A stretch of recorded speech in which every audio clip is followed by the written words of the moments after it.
He writes the lyrics now, and he brings in a lot of Norse mythology. And was that something you already had in the band? No. I wrote the lyrics before. No, at least before Johan came in, we had another singer, and I don't really know what he was writing about.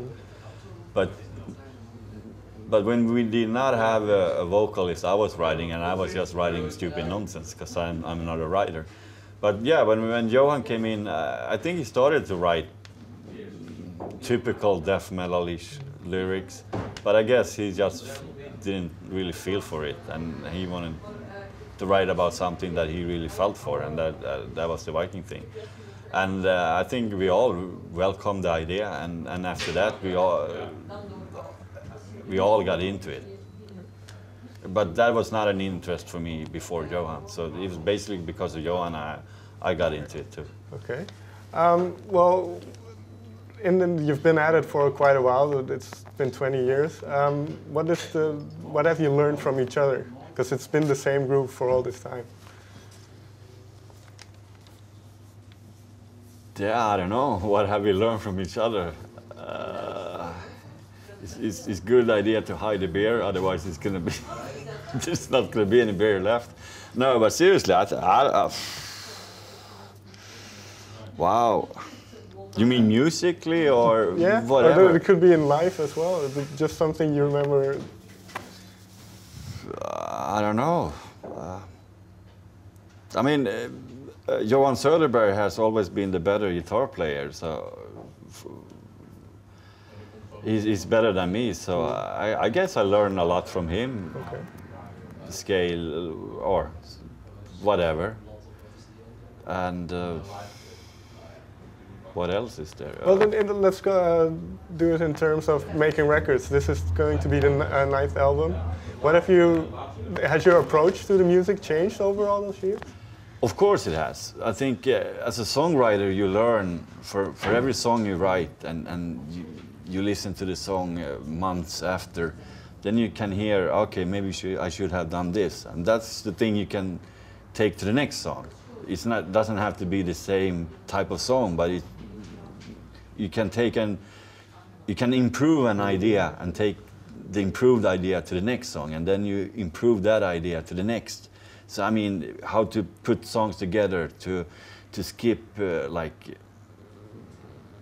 uninteresting parts in a song. Like if you just, for instance, if you change riff, the vocals should kick in at the same time. It's not good, or sometimes it's good to have a melody without vocals, because if you have the melody together with vocals, you will not hear the melody because you listen to the vocals. You know, small things that you learn as a songwriter. And I think, and also help when you're working with different producers like Jens and now Andy Sneap, you learn technique from them to, you know, how to keep a song interesting. Because I mean, it's not only about writing a riff, but you have to keep that riff interesting for 5 minutes. Or, you know, not only one riff, of course you make different riffs, but, you know, how to build up songs. And I think the way I build up songs today is way different from what I did 20 years ago. And I think it has improved a lot. Okay. But yeah, but I think that's where it is. I mean, it would be stupid to be doing this for 20 years and not be learning anything. Right. Well, so I hope that we are better today, at least. Okay. Well, you mentioned the riff, and I find that there's a very melodic tone to your songs, even though the subject matter can be very dark at times. The songs are quite uplifting, maybe almost. Do you know why you write that way, or is it something you do? You intend to do to? Yeah, I mean, there's a thought behind everything.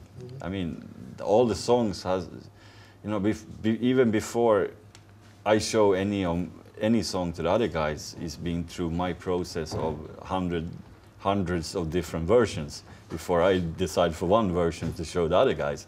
So I tried all solutions there is to try with an idea. So I mean, of course, all songs are really worked out. You put a lot of time into all songs. But to answer your question, that I forgot what it was. What was your question again? Well, your songs, your riffs are very uplifting. Even though the subject matter of the songs can be quite dark at times, it's also very uplifting. You kind of feel empowered. Yeah, I think that's what music should be about. It should be, should get that kind of feeling when you listen to it, and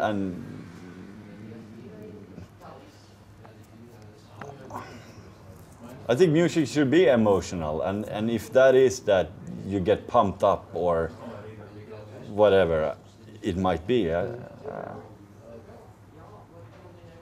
So yeah, okay. I think they're, I don't know what to say.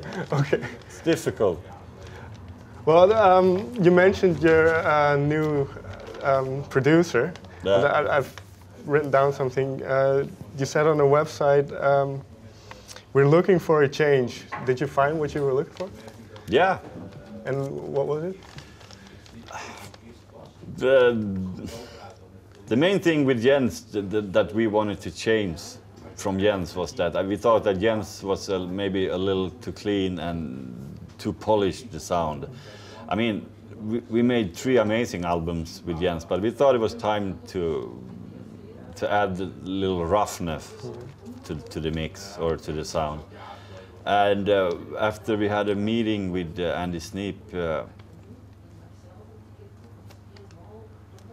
not after we had a meeting. During the meeting we had with Andy Sneap, he said what he wanted to, where he wanted to take the band, and that was exactly what we wanted, which means which was that he wanted to add more organic or live feeling, maybe not so clean and polished, and that's what we were looking for. And I think we accomplished that very well.